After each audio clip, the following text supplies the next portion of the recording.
Olá pessoal, sejam bem-vindos a mais um podcast. E dessa vez, conosco mais uma vez o Dr. Gustavo Solano. Ele que é médico com residência médica pela Unesp de Botucatu e título de especialista em clínica médica e nutrologia. Além disso, é palestrante e hoje é responsável da Clínica Solano. E com quase 2 décadas já atendeu mais de 17 mil pacientes. Vai estar hoje falando conosco sobre um assunto muito interessante, com certeza, que é como ficar mais saudável, viver melhor, com mais qualidade e quem sabe viver mais tempo. E como a nutrologia pode ajudar. Se você está interessado nesse assunto, assiste o podcast com a gente que tem muita coisa boa. Seja bem-vindo, Dr. Gustavo. Olá, Davi. Prazer mais uma vez estar aqui com você. Verdade. Tá? Outro podcast aí, agora falando sobre um tema também muito relevante, muito interessante, que é como ficar mais saudável, né? Sim, como sim. viver mais, como viver melhor. É possível, não? Né? Que então, tá totalmente linkado, né, doutor? Ao intestino, né? E como, né? O intestino é o centro, né, o comando da nossa saúde. E hoje nós vamos falar de outras abordagens, de outros insights, né, que também são fundamentais para vivermos mais e vivermos melhor. Ok. Então, doutor, para iniciar com o pé direito esse podcast, queria perguntar para você, qual seria o conceito de uma... de uma boa saúde. Então, doutor, para iniciar esse podcast com o pé direito, queria logo te perguntando, qual o seu conceito, ou qual seria o conceito de uma vida saudável? Olha, de uma vida saudável, né? Nós poderíamos elencar aqui uma boa série... saúde, né, doutor? Eu falei errado, Nós né? podíamos... né? Tá bom, então vamos lá de novo. Doutor, então, para iniciar esse podcast com o pé direito, queria já te fazer uma pergunta. Qual o conceito de uma boa saúde? Olha, o conceito de saúde, né? Ele, pela Organização Mundial da Saúde... Não, peraí, não precisa falar não, vou falar só o seguinte, ó. Bom, Davi, é o seguinte, né? Se você chegar para mim na consulta e me mostrar os seus exames, né? E eu ver que seus exames, analisar os seus exames e falar, Davi, tá tudo em ordem. Será que eu posso dizer que você realmente tem boa saúde? Talvez não, né? Se eu te perguntar, Davi, você tem alguma doença, toma algum remédio? Você fala assim, não tenho nenhuma doença, não tomo nenhum remédio. Será que eu posso afirmar que você tem boa saúde? Possivelmente não, né? Na verdade, o conceito de saúde, né? Ele vai um pouquinho além. Que é o quê? Que é o bem-estar, né? Físico, mental e social, e não unicamente a ausência de doenças. Legal. Doutor, quando a gente fala de ter mais longevidade, a gente fala de viver saudável ou viver melhor? E qual seria o equilíbrio dessas duas coisas? Olha, nesse caso é preciso viver melhor para viver mais, né? Entendeu? Dificilmente alguém com hábitos de vida ruins ou não direcionados para uma vida mais longeva vão conseguir realmente chegar ou vão conseguir viver muito tempo, né? Então, nesse caso, é fundamental que se viva melhor. Existem hoje mas existem alguns trabalhos mostrando algumas ações que possam fazer com que o indivíduo viva mais. Entre elas, uma das principais, sabe qual que é? É a restrição calórica. Ou seja, é comer menos do que se gasta.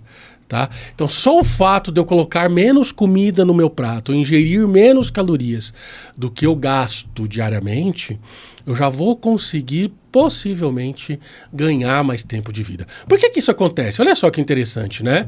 Se você dá muita comida para o corpo tem que trabalhar mais. Ele precisa de... o processo digestivo precisa ser maior, né? Gasta mais energia, né? O metabolismo celular, de uma forma geral, ele fica mais intenso, que consome mais energia. E tudo que trabalha mais, geralmente quebra mais rápido. Desgasta mais rápido também, né? Desgasta mais rápido.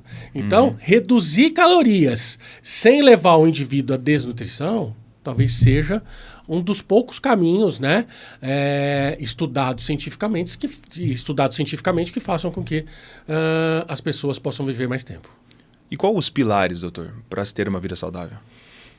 Olha, os pilares para se ter uma vida saudável, acho que a maioria das pessoas sabe, né? Se eu te perguntar, o que você tem que fazer para ter uma vida mais saudável? Exercício, comer bem, exercício, saúde. Comer bem, dormir bem, né? Ter um intestino bom, beber bastante água, né?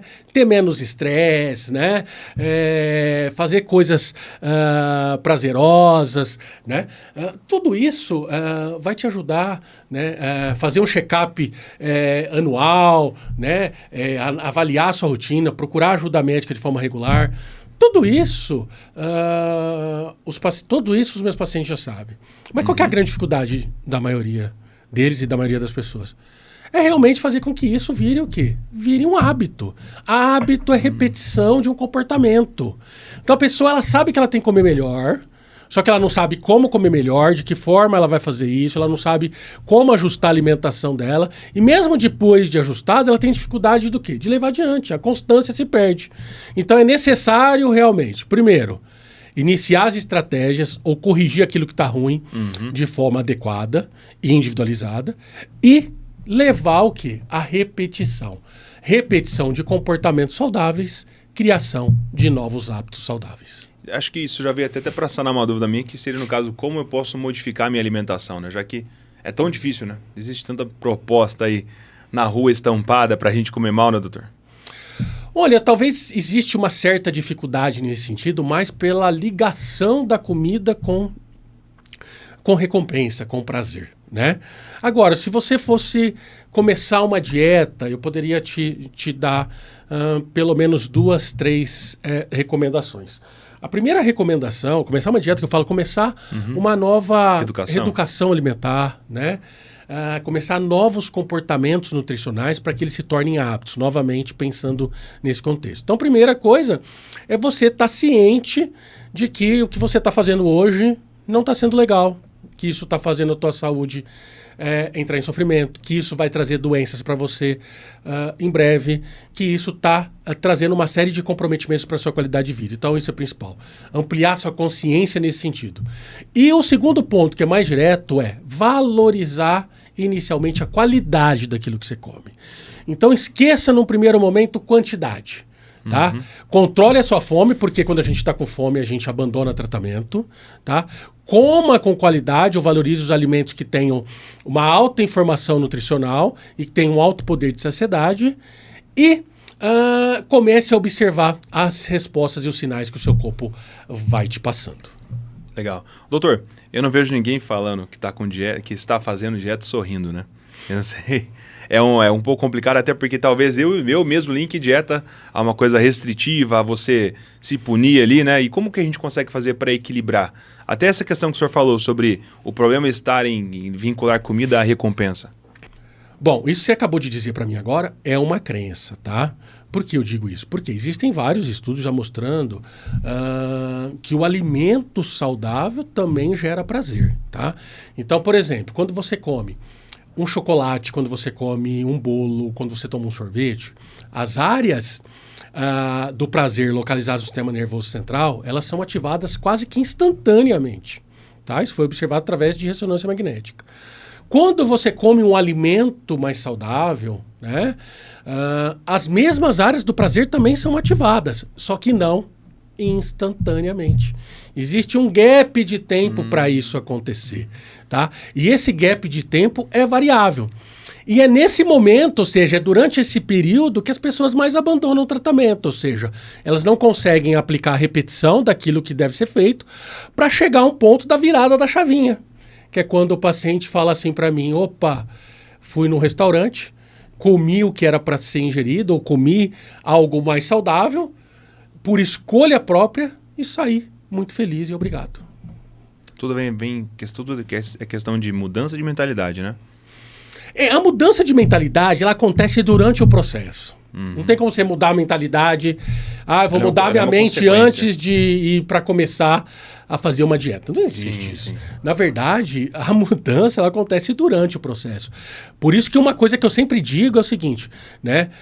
Eu quero que o paciente saia da minha consulta não é com somente um protocolo alimentar, uma prescrição medicamentosa, uma prescrição de suplementação, estratégias comportamentais, não. Eu quero que ele saia com muita informação. Eu quero que ele saia com insight. Eu quero que ele saia ali com a cabeça realmente queimando, para ele pensar e para ele ter mais repertório para fazer as mudanças que são necessárias. Doutor, você estava falando para mim sobre a questão de reduzir alimentos, né? Reduzir a alimentação, né? A ingestão de calorias. Eu vejo muita gente que fica várias horas sem comer e fala que não emagrece, ou então que está fazendo dieta e sente fraqueza, falta de energia. O que seria isso? Olha, eu nunca vi nenhum paciente ou nenhuma pessoa passando fome e não emagrecendo. É muito incomum, tá? A pessoa que está passando fome e não está perdendo peso, geralmente ela está fazendo, ou possivelmente ela está fazendo as coisas erradas. Nesse caso, o mais comum, qual que é? Ela está ingerindo, ou costuma se ingerir alimentos de alta densidade calórica, mas com baixo poder de saciedade. Traduzindo, para ficar mais fácil. Então, é aquele indivíduo que come pouco, tá? Mas o pouco que ele come tem um alto valor calórico agregado e tem um baixo poder de saciedade, ou seja, fica pouco tempo na barriga e a fome volta muito rápido. Geralmente é isso que eu vejo com mais frequência. Nesses casos, estratégias nutricionais, quando você ajustar a estratégia nutricional, individualizar, né? Valorizar o que ele gosta, obviamente, valorizar a rotina do indivíduo, porque isso é fundamental, e realmente pensar nessas questões mais fisiológicas ligadas à alimentação, dificilmente eu não vou ver um paciente emagrecendo. Doutor, existem alguns alimentos, você poderia trazer alguns alimentos para a gente que são tabu, por exemplo, que a gente pensa que faz bem, mas na verdade se enquadram nesses alimentos que você me falou, que são alimentos que têm um alto teor calórico e um baixo nível de saciedade? Pois é, vamos lá. Alguns alimentos que ganharam status fitness, vamos lá. Tapioca. Um alimento pobre nutricionalmente, com alto valor calórico, ou seja, é digerido muito rapidamente, tem muita caloria por grama, né? Principalmente se vir agregado, se vir combinado com outras coisas ali, que geralmente você come a tapioca queijo. Com quê? Com queijo, com coco ralado, com leite condensado, aí que desanda tudo mesmo, né? Sim, sim. Pasta de amendoim. Tá, para você ter uma ideia, né? 100 gramas de pasta de amendoim tem aproximadamente 500 calorias. 100 gramas de brócolis tem 30 calorias. 100 gramas de pão tem 115 calorias. 100 gramas de arroz tem 125 calorias. Então aqui nós estamos falando, obviamente, de densidade calórica, tá? Granola, né? Muito cuidado. Mel, muito cuidado, né? Então, existem uma série de alimentos, não só os alimentos, mas a forma de preparo também, as combinações, né, também podem comprometer e muito todo o processo de emagrecimento. Doutor, você recomenda algum tipo de dieta que seja fácil de fazer, rápido e que não precise de muito esforço? Bom, Davi, emagrecer não é sobre fazer dieta. Bom, mas como assim, você pode me perguntar, né? É sobre déficit calórico, saldo calórico negativo, tá? Você pode emagrecer comendo sonho de valsa, você pode engordar comendo salmão, suco de laranja, tá? O que é necessário colocar na mesa realmente é de que forma eu vou fazer o saldo calórico negativo para que a estratégia nutricional seja sustentável, seja inteligente e traga o resultado desejado. Legal. O doutor, ficou famoso esse tempo atrás com as influencers usando a canetinha, né, para emagrecer. Queria saber a sua posição sobre isso e também já te perguntar se você prescreve medicamentos para emagrecimento. Olha, obviamente, Davi, que o tratamento da obesidade ele deve ser pensado e criado, né, ou implementado caso a caso.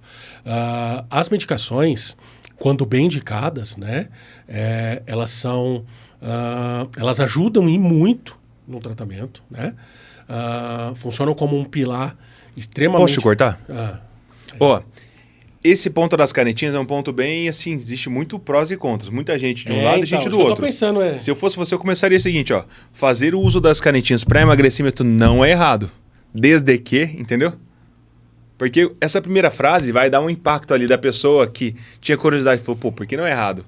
E do cara que acha que é errado, fala, esse cara tá falando que não é errado. Entendeu? Sendo assim mais fazer uso das canetinhas para emagrecimento não está errado. Desde que aí você traz todo tenha indicação médica para o uso e... Peraí. Na hora que a gente joga desde aqui, você pode falar outras coisas. Pode falar sobre os medicamentos, não necessariamente elas com resolver o problema. Não, mas né? desde que, o que você falaria? Não, desde que eu só usei isso aí para poder emendar no resto do conteúdo.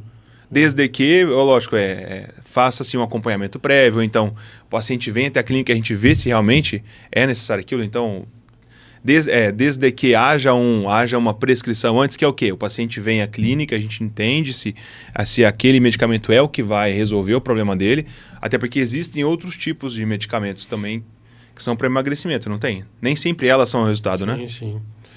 Tá, não precisa nem perguntar de novo, você já perguntou, né? Já perguntei. Bom, Davi, fazer uso das medicações aí, ou das canetinhas, né, para perda de peso, não está errado, tá? Desde que haja indicação, né, e haja acompanhamento adequado nessas situações, né? Isso as pessoas já estão acostumadas a ouvir. Mas o que eu quero deixar bem claro é o seguinte, tá? A obesidade é uma doença. Ela não é falta de força de vontade, ela não é falha de caráter, tá? A obesidade ela tem que ser tratada de forma séria. E o papel da medicação é muito relevante, né? Eu tenho inúmeros pacientes em tratamento da obesidade, onde eu prescrevo a medicação e me trazem resultados extremamente satisfatórios. E não só isso, com pouquíssimos ou quase nada, ou quase nenhum efeito colateral, e mantendo ou preservando a qualidade de emagrecimento, tá? Então, fique atento, porque a medicação para o tratamento da obesidade, ela não foi feita para acabar com a fome do paciente. Hoje, com as medicações que nós temos aí disponíveis no dia a dia, eu sempre falo isso, eu consigo fazer meu paciente comer uma maçã e um bife no dia. Esse é o caminho sustentável para perder de peso? Não. O principal papel das medicações de emagrecimento, sabe qual que é? Primeiro, fazer o paciente comer o que ele tem que comer.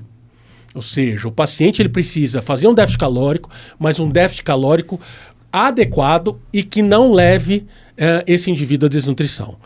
E forneça o máximo de informação nutricional possível. E segundo, mais importante, as medicações elas têm como poder, elas têm a capacidade de fazer com que os pacientes escolham ou façam escolhas alimentares mais saudáveis, ou seja, colocar melhores alimentos no prato. Então, comer menos, mas comer o que se deve e colocar aquilo que é melhor no prato. Fazendo isso de forma repetitiva, com certeza haverá a criação de um novo hábito alimentar lá na frente. Doutor, e qualquer um pode usar esse tipo de medicamento? Olha, eu não recomendaria. Na verdade, essas medicações, né, aí nós estamos falando de Saxenda, Zempic, o Wegovy, o Mounjaro, elas podem ser, o Mounjaro ainda não, mas essas outras podem ser compradas na farmácia sem receita médica, né? Agora, cada cabeça uma sentença, tá ok? Mas elas trazem efeitos colaterais e muitas das vezes efeitos colaterais sérios. Por exemplo, qual que é o mecanismo de ação da maioria dessas canetas? Principalmente elas agem no pâncreas, aumentando o trabalho pancreático, produzir mais insulina, isso pode gerar pancreatite. É raro, mas é citado na literatura. Elas lentificam, né, deixam o trânsito intestinal mais lento, ou seja, o estômago e o intestino trabalha mais lento, a comida fica mais tempo parada na barriga. Tudo isso para ajudar ou para falar para o cérebro para não mandar mais comida. Só que isso pode levar a constipação intestinal crônica, isso pode piorar as condições de síndrome do intestino irritável, de SIBO, as intolerâncias alimentares. Então, os distúrbios digestivos pioram muito com o uso dessas canetinhas, tá bom? Então, muito atento nesses pacientes. Eles agem também no cérebro, diminuindo o prazer pela comida e diminuindo a fome, tá bom? Então, eu acredito que elas precisam ser muito bem indicadas e precisa haver uma relação médico-paciente muito bacana para traçar qual que é a melhor conduta para cada caso. Beleza. E existem outros tipos de medicamentos também para tratar a obesidade? Existem as medicações on-label, que são as medicações que realmente são direcionadas para o tratamento da obesidade. Então, via oral, basicamente nós vamos ter o quê? O Orlistat, que eu praticamente não uso, que é uma medicação que joga gordura nas fezes. E nós temos a antiguinha, né? Sibutramina, muito mal falada, mas muito mal falada por quê? Porque há muito desconhecimento, há muita discriminação com essa medicação, mas é uma medicação que está disponível sim no Brasil. Algumas pessoas acham que ela foi banida, não. É uma medicação, a princípio, muito segura, quando bem indicada, tá? Não é para todo mundo, obviamente. E é uma medicação que tem uma ação interessante, né, para o controle da fome, principalmente naqueles indivíduos que têm uma questão mais beliscadora com a alimentação. Além disso, existem as medicações off-label, né, que são medicações que não foram feitas para obesidade, mas que têm como efeito colateral ajudar no controle da fome, do desejo e por aí vai. Doutor, o Orlistat é aquele que tira a gordura do fígado? É isso ou não? Não, o Orlistat ele joga gordura que você come pro cocô. Tá? Não tem nenhuma medicação que tira a gordura no fígado. Na verdade, a esteatose hepática, que é a gordura no fígado, é uma doença, uma condição muito comum em indivíduos que estão acima do peso. Tá? Se um indivíduo pega aí na sua casa hoje à noite, pega uma fita métrica. Se você tiver mais do que 1 metro de circunferência abdominal, passa a fita métrica aqui no altura do umbigo, mais de 1 metro, homem, possivelmente ele já tem gordura no fígado, tá? E talvez não muito pouca.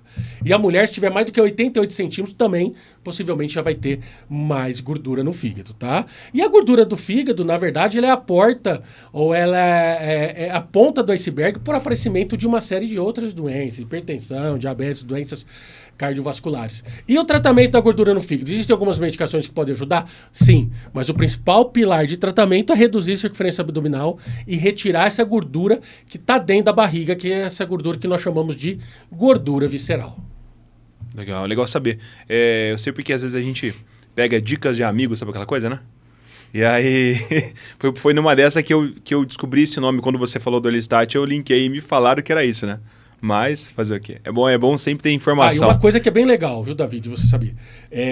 Existem 2 tipos, praticamente, de gordura no fígado de esteatose hepática. A esteatose hepática alcoólica, né, que o próprio nome já diz, que é um indivíduo que bebe, né, já de forma crônica.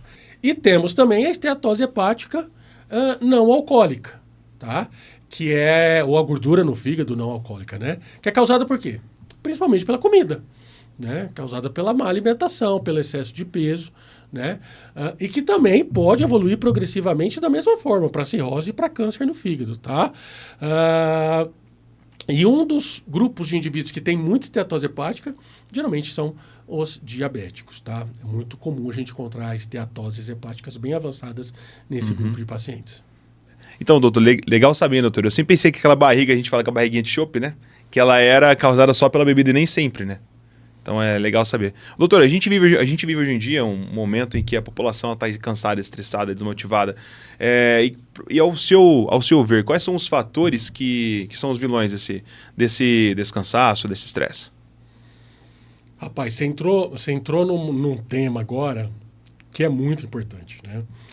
Olha, eu acho que de cada 10 pacientes que eu faço o meu histórico clínico em consulta, 9 se queixam de cansaço crônico, de falta de energia física e mental, de queda de produtividade e etc.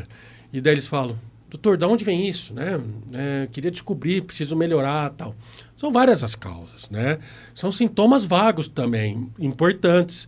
Então, o médico, no meu caso, o que eu faço? Eu vou destrinchar isso, vou entender, vou investigar mais para saber realmente quais são as causas mais possíveis para aquela situação e para aquela condição naquele determinado indivíduo. Mas aí, uma das causas mais comuns, primeiro, é má qualidade de sono. Os indivíduos hoje dormem pouco e geralmente não têm horários regrados para comer. Má alimentação e excesso de peso. Né? Fundamental. Você imagina você carregar aí 10, 15, 20 quilos a mais com você todos os dias, né? Isso é péssimo. Outra coisa, né? A alimentação, ela precisa ter uma informação nutricional boa, ou seja, não é só comer. É comer, mas trazer coisas boas junto com a comida, para você gerar energia de forma muito mais eficiente, tá? Intestino, novamente. Os indivíduos que têm um intestino ruim geralmente são mais cansados. Por quê? É dentro do intestino que mais de 70%, 80%, até 90% dos neurotransmissores utilizados pelo cérebro são produzidos. Serotonina é produzida ali em grande quantidade. Dopamina também é produzida ali em grande quantidade. Tá? Então, está muito ligada à sensação de prazer, de bem-estar e de positividade, que é fundamental. Tá? A falta de atividade física. Né? O uso de algumas medicações que deixam mais letárgicos, né? E um ponto extremamente importante, que eu sempre gosto de falar, que é o excesso de trabalho mental. Você sabe que o cérebro ele pesa 1 kg, 1,2 kg. Ele gasta em torno de 30% da nossa energia total. Então, se você comer 2.000 calorias por dia, 600 calorias vai só para o cérebro, tá? Então, os indivíduos muito ansiosos, muito estressados, workaholic, seja lá o que for, eles estão com excesso de trabalho mental. E, obviamente, que isso vai gerar um consumo de energia grande, levando a essa sensação toda de cansaço crônico, de fadiga, de falta de energia. Entendi, legal. Ô, doutor, eu quero até trazer uma coisa que aconteceu comigo de ontem para hoje. Minhas noites não são tão grandes assim, o meu tempo de sono, ele muitas das vezes é menor do que ele poderia ser, mas ontem eu resolvi dormir mais cedo. Problema, eu comi antes de dormir. Olha, se teve uma noite que eu dormi, que eu acordei hoje cedo, assim, é como se eu tivesse dormido muito menos, foi essa noite. Vocês podiam explicar? A gente sabe que comer comer antes de dormir faz mal, mas o porquê que isso atrapalha o sono? Olha, teoricamente, isso vai depender muito do comer antes, isso vai depender muito do que comeu antes, isso vai depender muito das combinações que você fez nutricionais, isso vai depender muito da sua repetição desse comportamento. Então, eu nunca como antes de dormir e ontem eu comi. Ou seja, é algo novo, fora do que é habitual, tá? Então, isso tudo pode impactar na sua qualidade de sono? Pode. Quando você come, obviamente, o corpo vai ter que drenar energia para o seu intestino. Ele vai ter que trabalhar mais aí no período noturno. Talvez não seja tão interessante. É interessante dar pausa realmente no período noturno, até para as funções reparadoras serem feitas de forma mais eficiente, tá? Agora, qual que é a minha recomendação? Realmente aí 1h30, pelo menos 2 horas, né, antes de deitar, fazer a sua refeição, né? Dá tempo para esse processo digestivo já tá atuante, né? Ou se for fazer refeições mais próximas da hora de dormir, fazer refeições que tenham uma capacidade ou uma digestibilidade melhor, né? Para que realmente esse alimento ele não fique ali muito tempo parado na barriga, principalmente no período noturno, tá? Agora, uma coisa importante, dormir bem faz comer menos. Né? Então hoje a gente sabe que os indivíduos que têm um sono reparador são indivíduos que vão ter menos fome no outro dia. Indivíduos que têm um sono reparador vão ter menos desejo por alimentos calóricos no outro dia. O indivíduo que tem um sono reparador vai ter produção de hormônios que controlam a fome e o apetite liberados no sangue ou sintetizados e lançados no sangue de forma muito mais adequada. Então, nós sabemos que o sono é fundamental para quem quer perder peso, para quem quer controlar a fome, para quem quer controlar desejo sobre determinados alimentos. Legal. Já entrou num outro tema. Sim. Doutor, e como que a nutrologia ela pode ajudar a melhorar essa disposição no dia a dia? Olha, a primeira coisa que o médico nutrólogo tem que fazer, né? Quando eu atendo um paciente com essas queixas de cansaço, de falta de energia, indisposição, desmotivação, foi o que eu te falei. Né? Histórico clínico, anamnese. Né? Inúmeras questões, entender o que o paciente está sentindo, entender as interconexões, fazer uma série de perguntas e questionamentos, observar detalhes, tá? Fazer um exame físico adequado, porque o exame físico e o exame funcional que é feito, por exemplo, na clínica, me dá muita informação, tá? E fazer um screening laboratorial, fazer um rastreamento de exames laboratoriais também, correto e abrangente para que eu tenha o máximo de informação possível e aí eu posso traçar realmente o plano de ação de forma muito mais direcionada. Sim. Ô, doutor, se você pudesse dar 2 dicas para quem quer viver mais e melhor. Ô, doutor, se você pudesse nos dar 2 dicas para quem quer viver mais e melhor, quais seriam? Olha, boa pergunta, rapaz. Primeiro, comer menos, valorizando a qualidade. Segundo, diminuir trabalho mental, ou seja, pensar menos e observar mais. Quais são os maiores erros que as pessoas cometem para a saúde a longo prazo?